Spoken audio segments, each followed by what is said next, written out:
Okay, folks, welcome to Coffee and Colossians on Thursday. I'm recording this up in my mother's home, and we'll record here for tomorrow as well as we'll be on the plane and also for the Sunday catechism. So,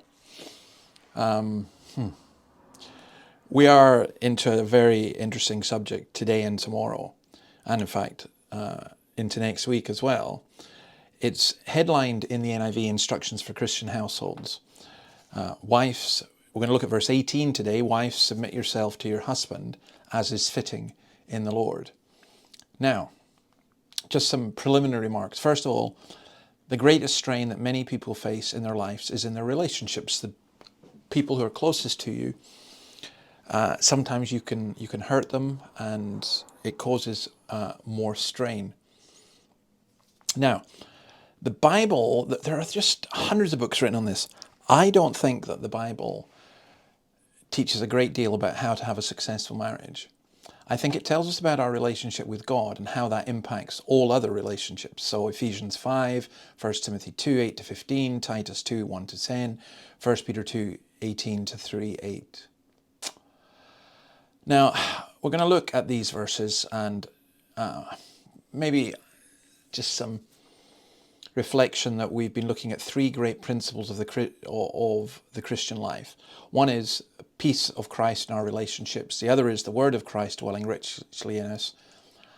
And then the principle of gratitude, whatever you do. It's not a list of codes and rules, but it's centered on Christ. And I think that's where we're at in terms of our relationships. We focus on Christ and then see how Christ wants us to live our relationships. It's possible that this part was an early catechism.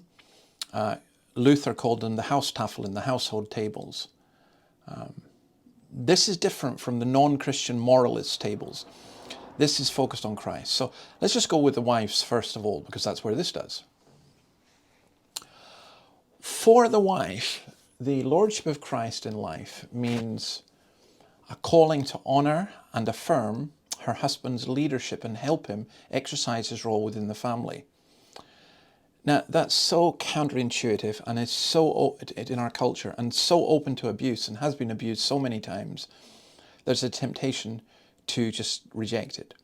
But this is not an absolute surrender of will. Christ is the only absolute authority. We must obey God rather than men. Nor is there any suggestion of inferiority. In the culture of that time, wives were inferior to their husbands, but Christianity does not teach that. The Jewish philosopher Philo regarded women as being selfish, jealous, and hypocritical, and married men as slaves. You're probably not into Japanese pop music, but Musashi Sada was a 17-year-old who in the 1980s had a Japanese #1 with a song entitled, "Your husband and master proclaims, before you become my bride, hear this, you will not go to bed before I do, you will not get up after I do, you cook nothing but good meals and always look pretty, keep quiet and follow behind me."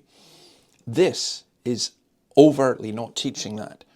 And indeed, I would argue it's the opposite of that. 1 Peter 3:7, wives are called joint heirs. But why submit at all? Why is this language of submission used? Well, it's the only way society can work. There has to be some kind of subordinationist ethic. There has to be some kind of authority, some kind of decision-making process. No, this is very interesting because it's you submit as is fitting in the Lord.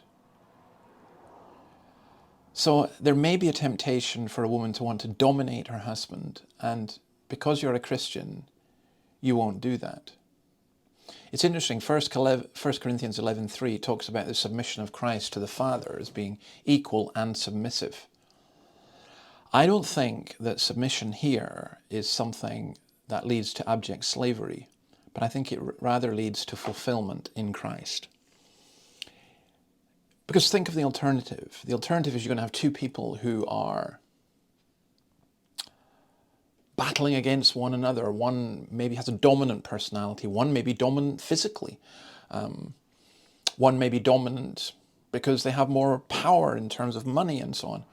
And that's just not the way a Christian marriage is to be.